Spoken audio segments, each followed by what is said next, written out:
Hi friends, welcome back to our channel. నేను మీ వెంకీ. ఈరోజు ఒక అద్భుతమైనటువంటి వీడియోతో ముందుకు వచ్చాను. శ్రీ వెంకటేశ్వర స్వామివారి ముఖద్వారాన్ని కూడా మనం ఇక్కడ గమనించవచ్చు. ఒట్టెం శ్రీ వెంకటేశ్వరుణ్ణి సేవించి తరించండి. తెలంగాణకే తలవానికం ఒట్టెం వెంకన్న దేవస్థానం. ఇప్పటికే మీకు ఒక క్లారిటీ వచ్చింది అనుకుంటున్నాను. ఇప్పుడు ఈరోజు ఈ వీడియోలో ఒట్టెం శ్రీ వెంకటేశ్వర స్వామివారి దేవస్థానం గురించి ఈ వీడియో ఉండబోతుంది అనమాట. అసలు ఈ ఆలయం ఎక్కడుంది, ఎలా వెళ్ళాలి, ఇలాంటి విషయాలన్నీ కూడా మనం మాట్లాడుకుందాం. అండ్ ఇక్కడ మీరు గమనించినట్లయితే శ్రీ వెంకటేశ్వర స్వామివారి దేవస్థానం అని చెప్పేసి బోర్డు కూడా మనం గమనించవచ్చు.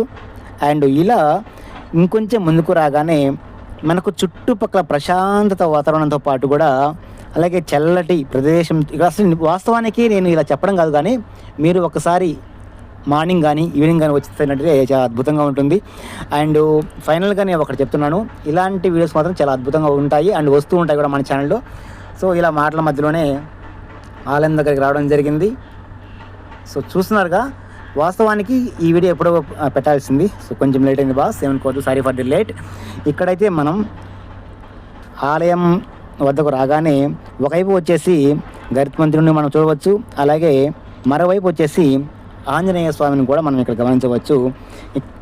చూస్తున్నారుగా, ఇక్కడ నుండి ఇంకొక రకంగా ఉంటుంది వాతావరణం, ఎందుకంటే ఇంకా చల్లగా ఉంటుంది అనమాట ఇలా ముందు వెళ్ళే కొద్దీ.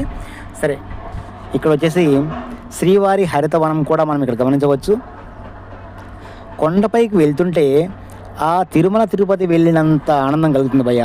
ఎందుకంటే ఇక్కడి వాతావరణం కూడా చాలా చాలా చల్లగా ఉంటుంది అనమాట. నిజానికి మేము వెళ్ళిన రోజు ఎండ ఎక్కువగా లేదు, అదొక ప్లస్ పాయింట్ అయింది మాకు. అండ్ చెట్లు మాత్రం పచ్చదనంతో నిండిపోయింది భయ్య. దాంతోపాటు మనసంతా ఆ శ్రీ వెంకటేశ్వర స్వామి వారి దైవత్వంతో ప్రవేశించిపోయి ఇలా కదులుతుంటే నిజంగా అద్భుతం అనుకోండి.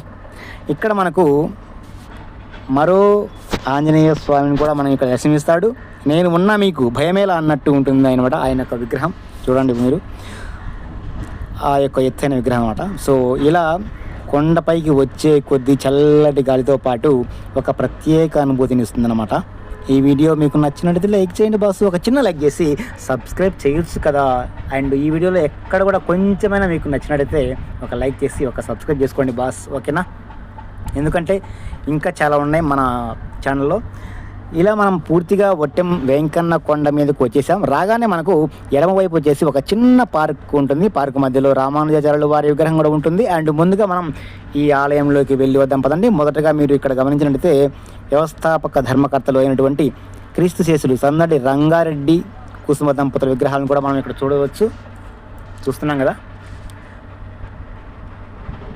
ఆలయంలోనికి వెళ్ళే దారిలో చెప్పడం కాదు కానీ నిజంగా ఇక్కడ మీకు మీరు ఎప్పుడైనా అక్కడికి వచ్చారా? వచ్చితే కంపల్సరీ ఇక్కడ కామెంట్ రూపంలో చెప్పండి బాస్ నాకు, ఓకేనా? ఇక్కడ మీరు చూసినట్టుగైతే పాద ప్రక్షాళన ఉంటుంది, శ్రీ భూవరాహ స్వామి వారి సేవించుట ఉంటుంది, ద్వయసమన్నకు సాష్టాంగ నమస్కారం, ఆలయ ప్రదక్షిణం, ఇవన్నీ కూడా మీకు ఇక్కడ పాస్ చేసి చదువుకోండి. వాస్తవానికి తిరుమల తిరుపతి దేవస్థానం అంతా చెప్పడం కాదు, అలాగే ఉంటుంది అన్నమాట అనుభూతి ఇక్కడ. సో కాబట్టి ఎప్పుడైతే మనం ఈ విధంగా ఆలయంలోకి వెళ్ళే దారిలో చాలా ప్రశాంతంగా ఉంటుంది, అద్భుతమైనటువంటి అనుభూతి కూడా కలుగుతుంది భయ్య మీకు. చుట్టుపక్కల ఉన్న పచ్చని చెట్ల వలన వచ్చే చల్లటి గాలి మనసుకు ఎన్ని ఏసీలు పెట్టినా కూడా అలాంటి సరిపోవు భయ్య. ఒకసారి మీరు చూస్తున్నారు ఇక్కడ మీరు శ్రీ వెంకటేశ్వర స్వామి వారి వార్షిక బ్రహ్మోత్సవాలను కూడా మనం గమనించవచ్చు. వీడియో కాసేపు ఆపి ఇక్కడక్కడ ఏ పండుగ రోజు ఏ యొక్క ఆయన యొక్క అంటే ఇక్కడ చూడండి బ్రహ్మోత్సవాలు జరుగుతున్నాయి. పాస్ చేసినట్లయితే మన దసరా రోజు ఏం చేస్తారు, అలాగే ఇంకా చాలా ఉంటాయి అన్నమాట. సో ఇంకొంచెం ముందుకు వెళ్తే ఇక్కడ చిన్ని కృష్ణని కూడా మనం గమనించవచ్చు అన్నమాట. గోశాల ట్రస్ట్ సంబంధించిన వివరాలు కూడా ఇక్కడ ఉన్నాయి. సో అది మ్యాటర్. సో ఇంకొద్దిగా మనం ముందుకు రాగానే జై శ్రీమన్నారాయణ అనే బోర్డు కూడా మనకు కనబడుతుంది. ఇక్కడ విశాలమైన ఖాళీ ప్రాంగణం కూడా మనకు కనబడుతుంది భయ్య. చూస్తున్నారుగా. అండ్ ఇక్కడ మొదటిగా స్వామివారిని దర్శించే ముందు ఇక్కడ మీకు చూస్తున్నారుగా శ్రీ భూవరాహ స్వామి, ఇందాక మనం చెప్పినట్టుగా కింద భూవరాహ స్వామి ఉంది కదా, ఆ స్వామిని దర్శించుకోవాలని కూడా మనము ఇక్కడ పురాణాలు చెప్తున్నాయి అన్నమాట. సో వరాహస్వామి సన్నిధి అన్నమాట ఇది, ఇక్కడ పెద్దలకు చెప్తున్నారు. అండ్ కాబట్టి మనం కూడా అలాగే చేద్దాం. అండ్ శ్రీ వరాహస్వామి వారు దర్శించుకుందాం. ఇక్కడ వచ్చేసి మా అన్నగారు అన్నమాట, మై ఓన్ బ్రదర్. తో పాటు మేము ఇద్దరు వచ్చామన్నమాట ఇక్కడికి, ఈ ఆలయానికి. అండ్ మాతో పాటు మా సార్ కూడా వచ్చాడు. వరాహస్వామిని దర్శించుకున్న తర్వాత చూస్తున్నారుగా స్వామిని, మీరు కూడా దర్శనం చేసుకోండి మాతో పాటు. సో అదే భయ్య విషయం. సో ఇక్కడ నుండి మనం మెయిన్ టెంపుల్లోకి వెళ్దాం. వెళ్ళిన తర్వాత ఇంకా వాస్తవానికి ఇది చాలా కొండపైన ఉందన్నమాట, చాలా పైన ఉంది భయ్య, అద్భుతంగా ఉంది. సరే ఇప్పుడు డైరెక్ట్గా వచ్చేసి ఎదురుగా ఉన్న మనకు రామానుజాచార్యుల వారి విగ్రహం కూడా కనిపిస్తుంది.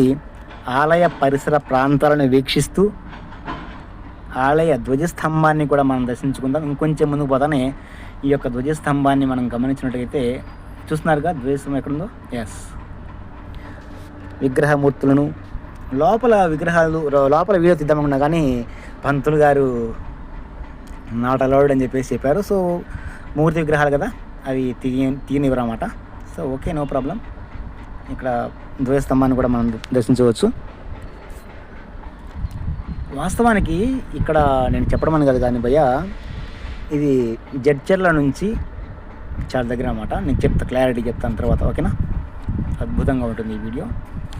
అండ్ ఫైనల్గా వచ్చేసి మనం గుడికి ఆనుకుని ఉన్న ఆలయం చుట్టూ ఇక్కడ స్వామివారి మూర్తి విగ్రహం ఇక్కడ వేసి చూడండి.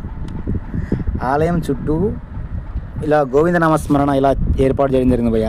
చాలా అంటే చాలా బాగుంది, నాకైతే చాలా బాగా నచ్చింది ఇది. ఇక్కడ చూడండి, ప్రతి ఒక్క దగ్గర ఈ యొక్క గోవింద నామాలు ఉంటాయి అన్నమాట. చూస్తున్నారుగా, అవన్నీ మీరు మనసులో నామస్మరణ చేసుకోండి. చాలా అద్భుతంగా ఉంటుంది. చాలా అంటే చాలా అద్భుతంగా ఉంది. మీకు ఇక్కడ చూస్తున్నట్టుగైతే సంతాన గోపాల స్వామి స్తూపం కూడా మనం ఇక్కడ గమనించవచ్చు. చూస్తున్నారుగా, ఇలా ఆలయం చుట్టూ కూడా గోవింద గోవిందన నామస్మరణతో ఆలయ ప్రదక్షిణ చేస్తుంటే మనసు కూడా చాలా ప్రశాంతంగా ఉంది భయ్య. వాతావరణానికి నిజంగా శ్రీ వెంకటేశ్వర స్వామి వారి ఆశీస్సులు మీ అందరి మీద ఉండాలని కూడా కోరుకుంటూ, అండ్ ఫైనల్గా నేను చెప్పేది ఒకటే ఏంటంటే, ఇలాంటి మరిన్ని వీడియోస్ కోసం మన ఛానల్ సబ్స్క్రైబ్ చేసుకోండి భయ్య. ఎవరు చేసుకోవట్లేదు, వీడియోస్ చూస్తున్నారు కానీ అంతే. ఓం నమో వెంకటేశాయ. ఇక్కడ మనకు మరో ఉప ఆలయాలు కూడా మనం గమనించవచ్చు.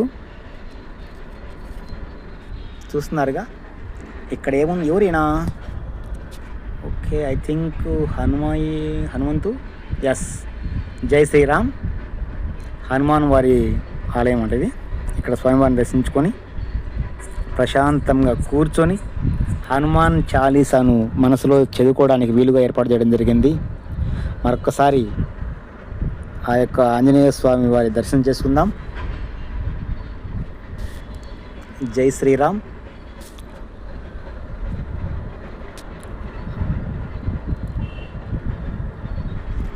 ఆలయం ఎత్తైన కొండ మీద ఉంది కాబట్టి ఇక్కడ నుండి చుట్టుపక్కల పొలాలు ఇలా చూడడానికి చాలా బాగుంది భయ్య. ఇక్కడ ఆలయంతో పాటు చాలా ఇలా చూడడం కూడా మనసుకు చాలా ప్రశాంతంగా ఉంటుంది. చూడండి, చాలా అద్భుతంగా చాలా పైన ఉంది కాబట్టి. ఇంకొకటి ముఖ్యమైన విషయం ఏంటంటే, ఇక్కడ చుట్టుపక్కల చూసిన తర్వాత ఇక్కడ ఆలయం కూడా చాలా పరిశుభ్రత ఉంది, చాలా బాగా మెయింటైన్ చేస్తున్నారు భయ్య. ఎంతమంది భక్తులు వచ్చినా కూడా ఇక్కడ ఇబ్బంది పడడానికి వీలు లేకుండా విశాలవంతమైన ప్రదేశం కూడా మనం ఇక్కడ గమనించవచ్చు. చూస్తున్నారు కదండి, నిజంగా చాలా అద్భుతంగా ఉంది. సో మీరందరూ తప్పకుండా ఇక్కడ విచ్చేయండి బాస్. అండ్ అక్కలు చెల్లెళ్ళు అందరు కూడా. అండ్ ఇక్కడ కోనేటిని కూడా మనం గమనించవచ్చు. బహుశా కోనేటిని శుభ్రం చేయడానికి భాగంగా నీటిని తీసివేశారనుకుంటున్నాను. ఇక్కడ మీరు గమనించినట్లయితే తిరుమలలో ఎలాంటి వాతావరణం అయితే ఉంటుందో, ప్రశాంతతతో కూడిన వాతావరణం సేమ్ అలాగే ఉంటుంది భయ్య. మీలో ఎంతమంది ఇక్కడ స్వామివారిని దర్శించారు? ఈ ఆలయం జడ్చర్ల నుండి కేవలం 25 కిలోమీటర్ల దూరంలో మాత్రమే ఉంటుంది. హాయ్ ఫ్రెండ్స్, మేము గుంటూరు నుంచి వచ్చాము. ఓకే, శ్రీ వెంకటేశ్వర స్వామి వారిని దర్శించుకోవాలని చెప్పేసి ఎన్నో రోజుల నుంచి అనుకుంటున్నాము. ఈ వాటికి వీలు కుదిరింది. ఆ వెంకటేశ్వర స్వామి వారు ఈరోజు మమ్మల్ని ఇక్కడికి రప్పించుకున్నారు. స్వామివారి దర్శనం బాగా అయింది, చాలా సంతోషము. చాలా అద్భుతంగా ఉంది ఇక్కడ ప్రదేశాలు. తిరుమలలో మేము ఎట్లయితే అనుభూతి చెందినామో ఇక్కడ కూడా అలాగే ఉంది ప్రశాంతత. తిరుమల జాపాల తీర్థం కానీ, ఆకాశగంగ కానీ, పాప వినాశనం కానీ, ఆ తీర్థాలన్నీ పోయిన ఇట్లా చాలా ప్రశాంతంగా, చాలా ఆధ్యాత్మిక పరంగా ఉంది ఇక్కడ. మా వీడియో తీసేవాడు మన్యం వెంకీ లాగ్స్ సబ్స్క్రైబ్ చేసుకోండి యూట్యూబ్లో. భయ్య తను మా అన్న అన్నమాట. ఇప్పుడు మనం రామానుజాచార్యుల వారి ప్రాంగణంలోకి వచ్చేసాం. అండ్ ఇది ఒక చిన్న పార్క్ లాంటిది, గ్రీనరీ మాత్రం చాలా అద్భుతంగా ఉంది, బాగా చేశారన్నమాట. ఇక్కడ రామానుజాచార్యుల వారి విగ్రహాన్ని కూడా మనం చూద్దాం. ఇంకొద్దిగా ముందుకు వెళ్ళి ఆ యొక్క విగ్రహాన్ని కూడా మనం తీక్షణంగా పరిశీలిద్దాం భయ్య.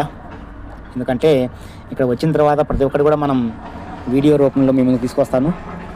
ప్రతి ఒక్కటి అలాగే చేస్తున్నాను. ఇక్కడ చూస్తున్నారుగా మరి మీరు రామానుజాచార్యుల వారి విగ్రహాన్ని చూస్తున్నట్లయితే ఆయన క్రీస్తు శకం 1017లో జన్మించి 1137లో శ్రీరంగంలో స్వర్గస్థులయ్యారన్నమాట. 120 years అన్నమాట. ఇక్కడ మీరు చూస్తున్నారు కదా, నిజంగా చాలా. ఇక్కడ ఇంకోటి శంకు చక్రాలను కూడా మనం గమనించవచ్చు. కానీ ఇవన్నీ చెప్పడం కానీ గాలి భయ్య భలే వస్తుంది, గాలి సూపర్ అద్భుతంగా వస్తుంది భయ్య, ప్రశాంతంగా ఉంది. మేము పోయిన రోజు మాత్రము వర్షం పడలేదు కానీ పడేలా ఉంది, గాలి మాత్రము చూస్తున్నారుగా బీభత్సంగా తోలుతుంది. సో ఇక్కడ మీకు ఒకటి అబ్జర్వ్ చేసినట్లయితే ఈ టెంపుల్ పక్కనే ఇక్కడ మీరు అబ్జర్వ్ చేస్తున్నారా, పెద్ద పెద్ద ప్రాజెక్ట్ అనుకుంటా ఏదో మరి. సో నాకైతే అంత ఐడియా లేదు భయ్య. ఈ యొక్క ప్రాజెక్టు మీకు తెలిసిన వాళ్ళైతే కామెంట్ చేయండి, ఏంటో అది నాకైతే తెలీదు. సో అది మ్యాటర్. కాసేపటి తర్వాత ఇవన్నీ చూసిన తర్వాత కాసేపు అక్కడ కూర్చొని లడ్డు కూడా ప్రసాదం స్వీకరించిన తర్వాత ఇప్పుడు కొంచెం మళ్ళీ తిరిగి ప్రయాణం సాగిస్తున్నాం. మళ్ళీ కాసేపు తర్వాత బైక్ మీద తిరిగి ప్రయాణం కొనసాగించడం జరిగింది. అండ్ ఫైనల్గా వట్టెం వెంకటేశ్వర స్వామివారి దర్శనం చేసుకొని ప్రశాంతంగా జర్నీ స్టార్ట్ చేసాం భయ్య మళ్ళీ రిటర్న్. సో కాబట్టి ఇక్కడ నుండి నెక్స్ట్ పిల్లల మర్రి వెళ్తాం. అండ్ అక్కడ కూడా పురాతన ప్రాచీన శిల్పాలను కూడా షూట్ చేయడం జరిగింది. ఆ వీడియో కూడా చాలా అద్భుతంగా ఉంటుంది, ఎందుకంటే అవి చాలా పురాతన ఓల్డ్ అనమాట. అంటే 7వ శతాబ్దంది 11వ శతాబ్దం లాంటి కూడా శిల్పాలు ఉన్నాయి, వాటిని కూడా నేను షూట్ చేయడం జరిగింది. అండ్ కాబట్టి ఇలాంటి మన ఆధ్యాత్మిక మరియు పురాతన వినోదాత్మక వీడియోల కోసం మన మన్యం వెంకీ ఛానల్ని సబ్స్క్రైబ్ చేసుకొని పక్కనే ఉన్న బెల్ ఐకాన్ మాత్రం యాక్టివేట్ చేసుకుని భయ్య, అది మ్యాటర్. సో ఫైనల్గా చెప్పడం మర్చిపోతాను ఈ వీడియోలో, నెక్స్ట్ వీడియో పిల్లల మరి దగ్గరనే ఒక పురాతన శివాలయం కూడా అనమాట. ఆ శివాలయం ప్రాంగణంలో చాలా ప్రాచీన, అంటే చెప్పినా కదా పురాతన శిల్పాలు కూడా ఉంటాయి, అవి కూడా మీకు తప్పకుండా చాలా అద్భుతంగా నచ్చుతుంది. అండ్ పిల్లల మరి అయిపోయిన తర్వాత చెప్పను, ఇంకా చాలా ఉన్నాయి సస్పెన్స్, అవన్నీ ఇప్పుడు చెప్పేస్తే ఎట్లా. ఇక్కడ మనకు గోశాల ఉంటుంది భయ్య, గోశాల టెంపుల్ ఎంట్రన్స్ లెఫ్ట్ సైడ్లో ఉంటుంది అనమాట. కాకపోతే రిటర్న్లో వీడియో తీద్దామని చెప్పేసి అప్పుడు తీయలేదు, అది మ్యాటర్. సో ఈ వీడియో మీకు ఎలా అనిపించింది కామెంట్ చేయండి భయ్య. అండ్ మరో అద్భుతమైనటువంటి వీడియోతో మేము ముందుకు వస్తాం. సో అంతవరకు సెలవు మరి. నేనైతే ఈ వీడియో ఎప్పుడు అప్లోడ్ చేయాల్సింది భయ్య, ఇంకా చాలా ఉన్నాయి. అండ్ మన్యం కొండ కూడా వెళ్ళాను భయ్య, మన్యం కొండ అది కూడా మీకు ఉత్తర్లో వస్తుంది. చాలా అంటే చాలా ఉన్నాయి ఇంకా మన వీడియోస్, మన ఛానల్లో రావాల్సిన వీడియోస్. సో ఇంకా మీదట వీడియోస్ వస్తూనే ఉంటాయి, కాబట్టి మన ఛానల్ సబ్స్క్రైబ్ చేసుకొని పక్కన ఉండే బెల్ ఐకాన్ యాక్టివ్ చేసుకుని భయ్య. అండ్ ఇంకా ఇలాంటి చిన్న యూట్యూబర్ని మీ యొక్క పెద్ద మనసుతో ఆదరించి లైక్ చేస్తారని, కామెంట్ చేస్తారని, మీ యొక్క విలువైన అభిప్రాయాన్ని కూడా చెప్పండి. Thank you so much. జై హింద్, జై శ్రీరామ్.